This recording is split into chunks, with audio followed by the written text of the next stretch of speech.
better. So thanks for coming for, the show tonight to see us. Oh, I got some sunglasses on their way.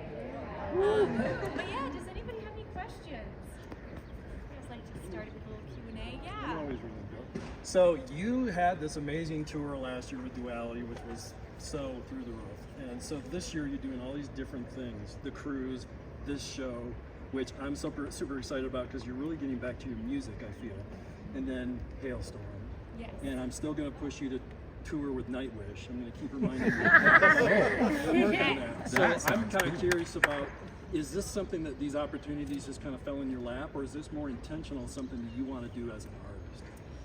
Very intentional. We've just been kind of, I don't know, I personally think it's pretty important as an artist for me to continue to kind of try different things and switch it up. It keeps me curious, I guess you could say. It also keeps me pushing myself and putting myself in situations that make me like slightly, and when I say uncomfortable, I just mean somewhere where I've got to grow and stretch in a new way as an artist. And I really took this to heart years ago when another artist told me, hey, if you get bored as a touring artist, it's your fault.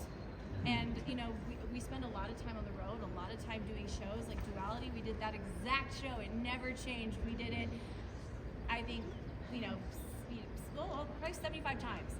Exactly the same show. So when you've done that, it's time. Oh my God.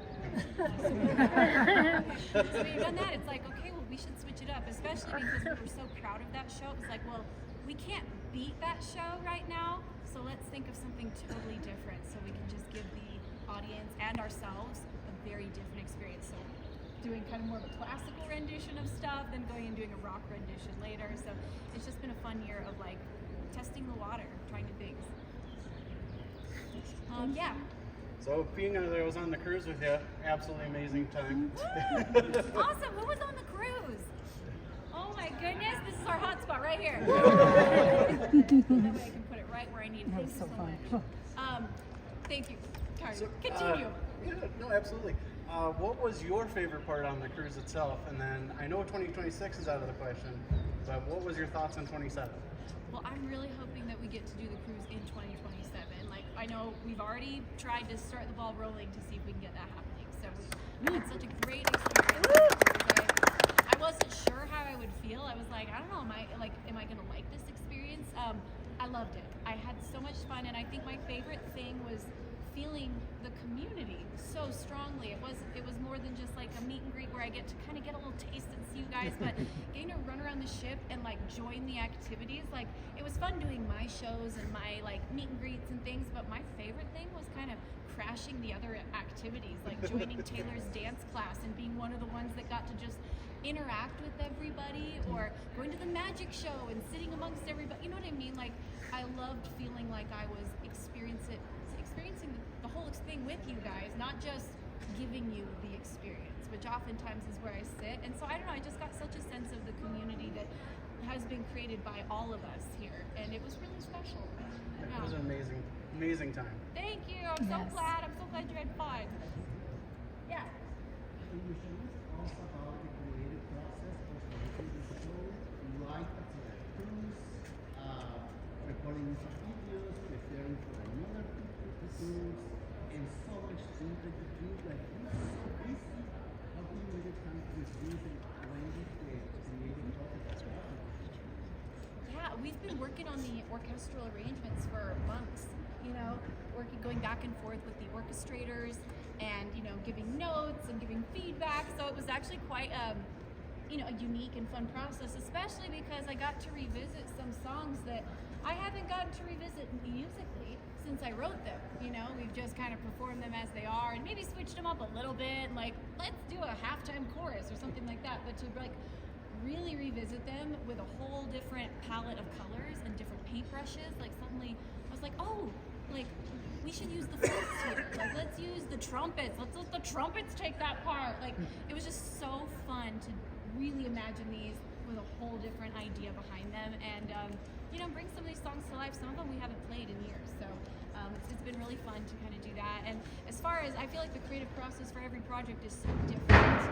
It's just kind of I don't know. It's all you kind of let the project guide you.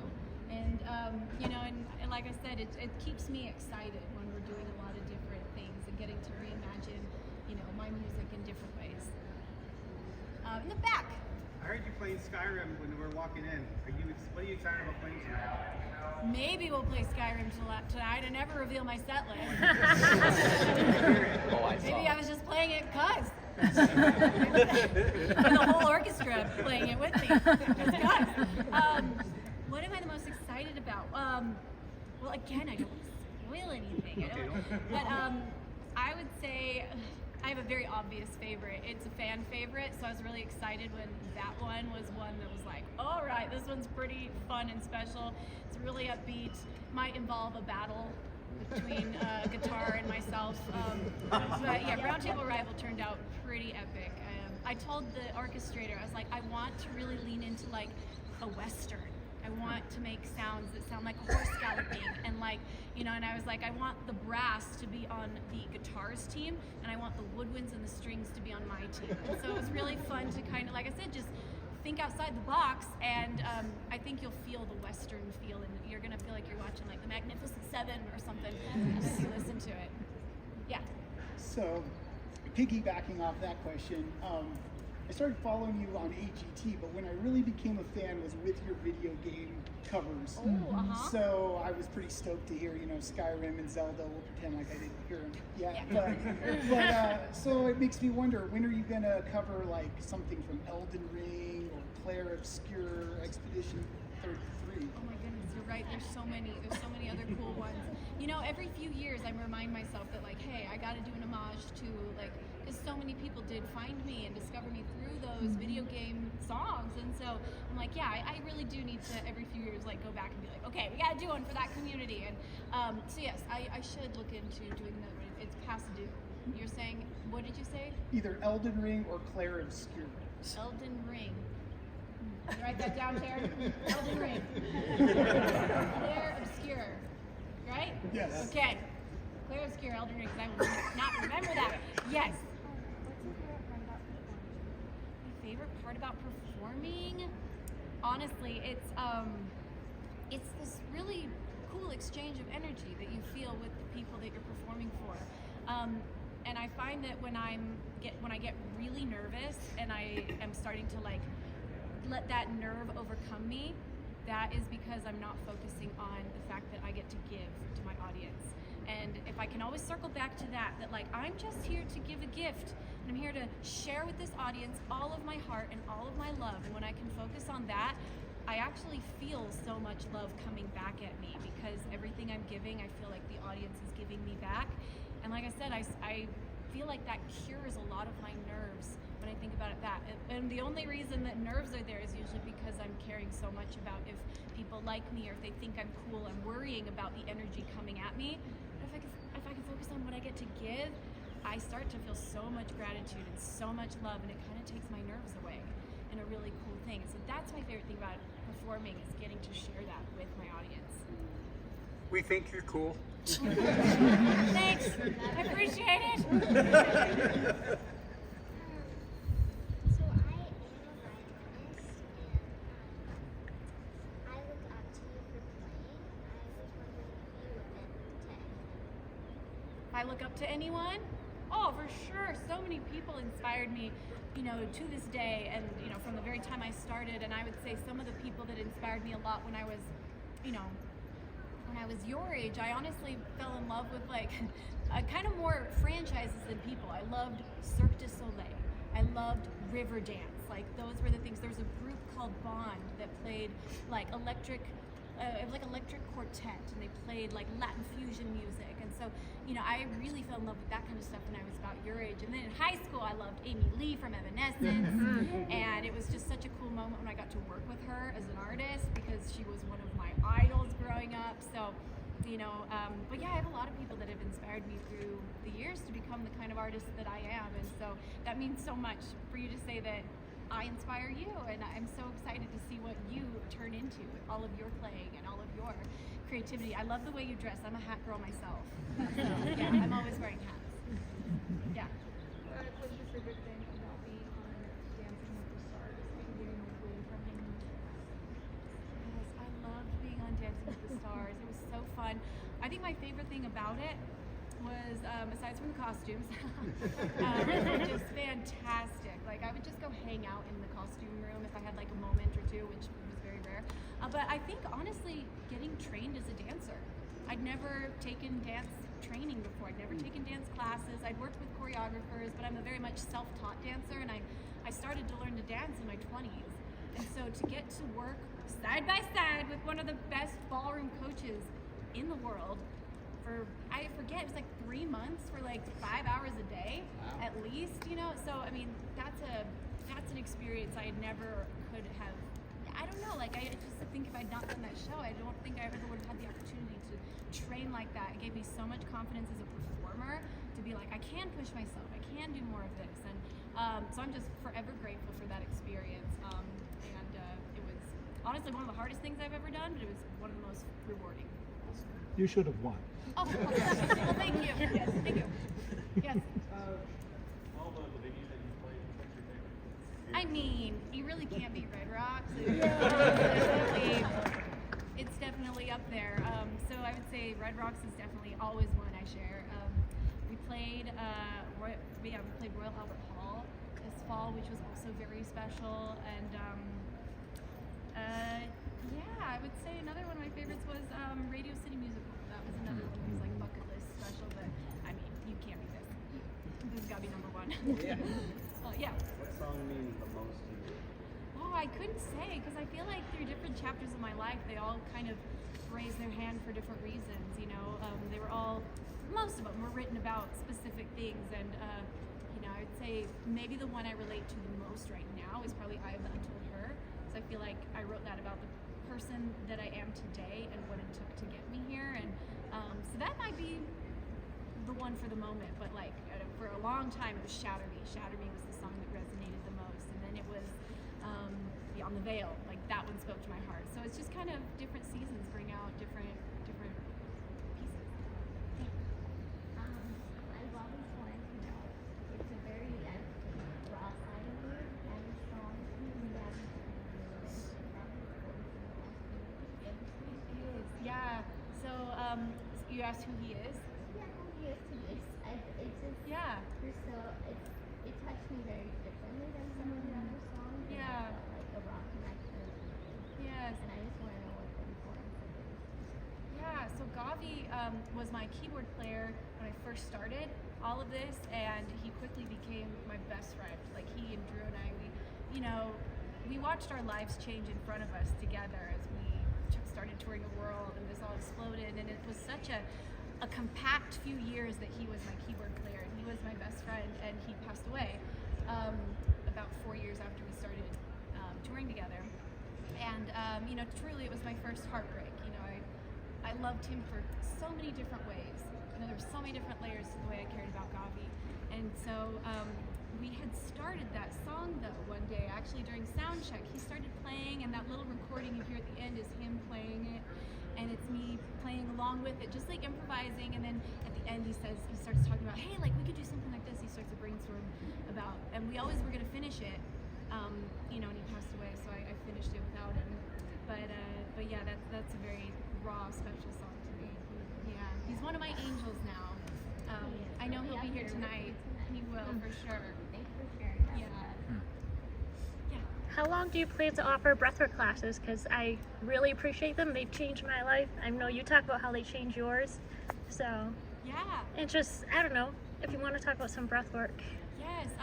So I have this Wednesday night breathwork. It's a little live stream that we do every Wednesday, and my breathwork coach leads it, and I'm always there. And it's something that's I wanted to share because it has changed my life. Like learning about breathwork and learning how to use this tool that helped me so much with my anxiety and my mental health, and help me learn how to connect with a deeper part of myself, to calm myself when I feel that anxiety getting out of control. And so it was something that I really wanted to share with just whoever. And so it's a free breathwork class that we do every Wednesday.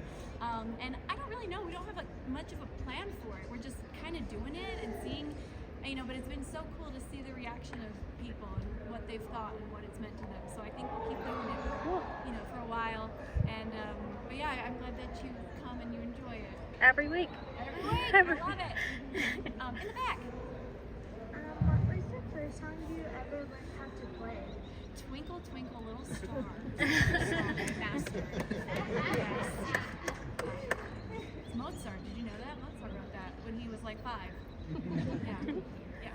Okay, so you inspired me to play the violin. I've listened to you from a really young age. When Artemis came out, my dad introduced me to you. And you mean so much to me. I'm sorry. Don't want to get emotional, but how do you stay motivated while playing? How do you not get discouraged and keep moving even when you make mistakes?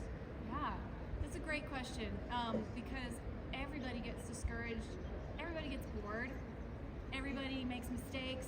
There's so many reasons sometimes to look at yourself and be like, it's not worth it, whether it's I'm not good enough or this isn't fun anymore or nobody understands my art. There's just so many reasons to quit all the time. And I think whenever I feel those emotions, whatever version it is of those options, I just remind myself why I do it, why it's worth doing it today even though it's hard. And for me, the why is a lot more obvious now because now it's girl, you better practice because you got a show in a week. So the why is so obvious now, and there's a lot behind me to show me that I do have success and I am worth it. But I look back to the version of myself that had no proof yet that this was going to work, the version of myself that got really embarrassed in front of millions of people on national TV, and there was no proof that anybody actually liked what I do. I look back at that version of myself, and to be honest, I don't know how she was strong enough to go on, because that's when it's really hard, is when you don't have someone telling you that you got this and you're going to be amazing. Sometimes it has to be you and your dad or my mom who's around here somewhere. It was those few people that believe in you and tell you that, hey, it's worth it. And I really am such a believer that we all have this inner voice in our heart, because there's the inner voice in your head that's Lindsey, that was so embarrassing on America's Got Talent, we're never stepping on a stage again, I'm going to spare you so that you never have to do that again. And that's the voice of anxiety, and your mind's trying to protect you. But then there's the voice of your heart that's a little bit quieter, but it's so much truer. And if you listen to it when your mind gets quiet, I couldn't deny that it was don't give up. Don't give up. There's more for you here, even though it's hard, even though it's embarrassing, even though you're discouraged, and even though this maybe is really not fun right now. Don't give up. And so if you listen to that voice, it will never lead you astray.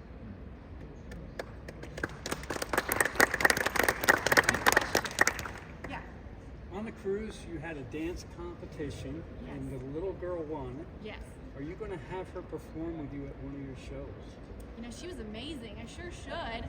She was incredible. It was that was so fun. We had a dance competition, and people submitted videos, and they were selected. They brought costumes. They brought props. It was a full out dance competition. It was so much fun. And it also, Derek Huff was one of the acts on the cruise, so it was judged by Derek Huff. Mr. Dancing with the Stars. Anyways, it was so fun. But yes, we should have her come out and do something. Okay, they got open doors. Last question.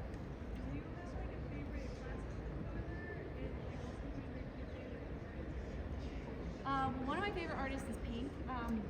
I think she's just inspired me, probably as a performer and as in my artistry, probably more than anybody else.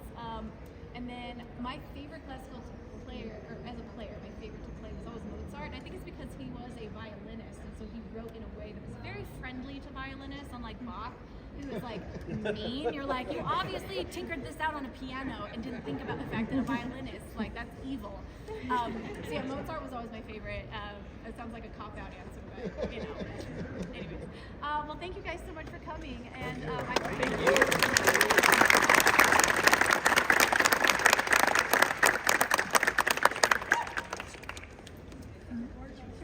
Oh, yeah.